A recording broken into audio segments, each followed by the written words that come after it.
যেই নবীর চেহারার দিকে একটা নজর দিলে পেটের ক্ষুধা থাকে না, কেমন মায়ার নবী! যেই মায়ার নবীর চেহারা এত সুন্দর, একটা নজর দিলে যেই নবীর মোহব্বতে জাহান্নামের আগুন হারাম। আম্মা জান আয়েশা রাদিয়াল্লাহু তাআলা আনহা বলেন, আমি একদিন সন্ধ্যাবেলা রাতের আঁধারে সুই নিয়া সুতা নিয়া সেলাইয়ের কাজ করতেছি, হঠাৎ বাতি নিভে গেল, তেল নাই, হাতের থেকে সুইটা পড়ে গেল, অন্ধকার। আমি বসে থাকলাম। এশার নামাজের পরে আমার ঘরে, আমার রুমের মধ্যে সূর্য উদিত হলো, রহমতের নবী মায়ার নবী যখন আমার হুজরায় তাশরিফ এনেছেন, রহমতের নবীর চেহারা মোবারকের আলোতে আমি খুঁটির গোড়ায় চিকন সুইটা খুঁজে পেয়েছি। ওগো নবীর উম্মতেরা,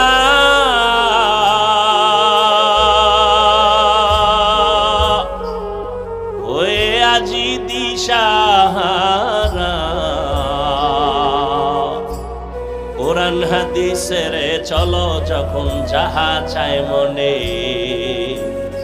নবী বিনে কে তরবে ফুলসিরাত মিজানে, নবী বিনে কে তরবে ফুলসিরাত মিজানে।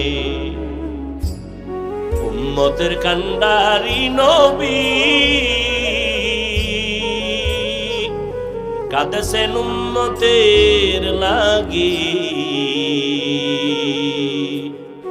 এখনো কাঁদেন নবীজি শুয়ে মদিনার পানে, নবী বিনে কে দাঁড়াবে ফুলসিরাত মিজানে, নবী বিনে কে দাঁড়াবে ফুলসিরাত মিজানে। وأما من خاف مقام ربه ونهى النفس عن الهوى فإن الجنة هي المأوى। আল্লাহর আদালতে দাঁড়াইয়া হিসাব দেওয়ার ভয় কেন? বলে আল্লাহর আদালত বড় ভয়ঙ্কর। কেমন ভয়ঙ্কর হবে আল্লাহর আদালত? ও এলাকার মা বোনেরা, ও যুবক বাবারা, ও বৃদ্ধ বাবাজিরা, আল্লাহর আদালতের ভয়ে নবীর চোখে পানি, আল্লাহর আদালতের ভয়ে সাহাবায়ে কেরামের চোখে পানি। আমি মালিকের দরবারে কেমনে দাঁড়াইয়া হিসাব দিব? রহমতের নবী বিদায় হয়ে যাচ্ছে। বিদায়ের আগে নবী বলেন, এই সাহাবায়ে কেরাম, কোন দিন হায়াত শেষ হয়ে যাবে বলা যায় না, হায়াতের কোনো গ্যারান্টি নাই। নবী বাথরুমে গেলেন, বাথরুম থেকে বের হইলেন, বের হইয়া নবী মাটিতে তায়াম্মুম করলেন। সাহাবী ডাক দিয়া কয়, রাসূল, ওই মাঠের কোনায় পানি দেখা যায়, আপনি ওখানে গিয়ে ওযু করবেন। পানি থাকলে তো আর তায়াম্মুম চলে না। কি সভাপতি যদি থাকে, সহসভাপতির কোনো কাজ লাগে না। নবী বললেন, সাহাবী, আমিও দেখতেছি পানি মাঠের কিনারায়, কিন্তু বলো ওই পানি পর্যন্ত যাওয়ার গ্যারান্টি আছে কি? পানি পর্যন্ত যাওয়ার গ্যারান্টি নাই। এই জন্য তায়াম্মুম করে নিলাম, ওখানে যাইয়া আবার আমি ওযু করে নিব। আমার আল্লাহর আদালতের ভয়। নবী বললেন, ও সাহাবায়ে কেরাম, কোন দিন চলে যাব বলা যায় না। আমার কাছে কোনো কারো হক যদি পাওনা থাকে, তাড়াতাড়ি আদায় করে নাও। আমার ছাত্রদেরকে যদি বলি, বাবারা, আমার কাছে যদি কিছু পাওনা থাকো নিয়ে আনো, তো 2, 4, 5, 10 টাকা থাকলে এটা কেউ চাইবে? নবী বললেন, কারো হক থাকলে নাও, আসামির কাঠগড়ায় দাঁড়ানো যেন না লাগে। সাহাবায়ে কেরাম চুপ হয়ে গেলেন। নবী কি বলে এগুলো? লজ্জার কথা। কিছু পাইলেও তো নবী এগুলি কেউ বলবে না। কিন্তু দুঃসাহসী একজন সাহাবী দাঁড়ায় গেলেন, দাঁড়াইয়া বললেন, ইয়া রাসূলুল্লাহ, আপনি আমার শরীরে একটা টাচ করেছিলেন, এমনিতে একটা টাচ করেছিলেন হালকার উপরে। নবী কয় তাহলে এটা তো আমি এমনি করেছি, ঠিক আছে তুমি এটার প্রতিশোধ নিয়ে নাও। সাহাবায়ে কেরাম তো আগুন হয়ে গেছে, এত বড় দুঃসাহস, নবী কইছে আর দাঁড়ায় গেছে।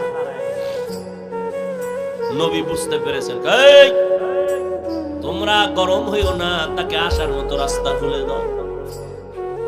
রহমতের নবী আমার সাহাবী সামনে আইসা কয়, ইয়া রাসূলুল্লাহ, যখন আপনি আমার শরীর টাচ করেছিলেন আমার শরীরে কোনো জামা ছিল না, খালি গায়ে ছিল। নবী কত সরল, নবী মসজিদে বয়া রইছে, একটা জামা গায়ে। এক বাচ্চা আইসা কয় আমার বুড়া মা একটা জামা চাইছে। নবী কয় নাই, যাও। বুইরা আবার আইছে বাচ্চা, আইসা বলে আপনার গায়ে যেটা আছে না এটা চাইছে। নবী গায়েরটা খুলে দিয়ে দিছে, দিয়া নবী খালি গায়ে বয়ে রইছে। বেলাল তো আজান দিতে এসে দেয়, সর্বনাশ, নবী খালি গায়ে বসা। আল্লাহ আয়াত নিয়ে পাঠাইছে সূরা বনী ইসরাঈল। নবীকে গিয়া বলো এত বেশি হাতকে প্রসারিত না করে যে নিজে নিঃস্ব হয়ে থাকবে, লজ্জা পেতে হবে। আবার এত বেশি হাত আটকাইয়া যেন না রাখে যে মানুষ তাকে কৃপণ বলে দোষারোপ করবে। সাহাবী বলেন, ইয়া রাসূলুল্লাহ, আপনি যখন আমার শরীরে টাচ করেছিলেন আপনার গা ছিল খালি। নবী বলে ঠিক আছে, তা আমিও জামা উঠাই। নবী পিছন থেকে জামাটা উঠাচ্ছেন, সাহাবী একটা দৌড়, এত জোরে দৌড়াইয়া পেছন দিকে ঘুরিয়া নবী যখন জামা উঠাইছেন, নবীর গর্দান মোবারকের নিচে একটা মোহরে নবুয়ত। সাহাবী দৌড়াইয়া মোহরে নবুয়তে চুমা খায়া ওইরা গিয়া কয়, নবী মাফ করে দেন, বেয়াদবি করে ফেলেছে। নবী কয়, সাহাবী কি করলি? জান্নাত ওয়াজিব করে ফেললি, জান্নাত ওয়াজিব করে ফেলেছো। মোহরে নবুয়তে চুমো দিয়েছো। রহমতের নবী আমার, তার হাতে গড়া সাহাবী আবু বকর। নবী নাই, খেলাফতের দায়িত্বে আবু বকর বসে আছে। আল্লাহর আযাবের ভয়, আদালতে হিসাবের ভয়। নবী বলেন, আমার হুজরার পাশেই তো মসজিদে নববী। আমি এশার নামাজ পড়ে ঘুমাই, আমার চোখ বন্ধ, আমার অন্তর ঘুমায় না। রাতের গভীরে হঠাৎ আমার কানে আওয়াজ আসছে, কে যেন মসজিদের ভেতরে কাঁদে রাতের আঁধারে গভীরে। আমি ঘুম ভেঙে গেল, আমি উঠা নিচে নামলাম, বের হইয়া দেখলাম এই গভীর রাতে মসজিদের মধ্যে কেন কান্নার আওয়াজ, কে কোন বিপদে আছে। আমি তাকাইয়া দেখি জান্নাতের এক নাম্বার সাহাবী আবু বকর নামাজে দাঁড়ায় কাঁদতেছে।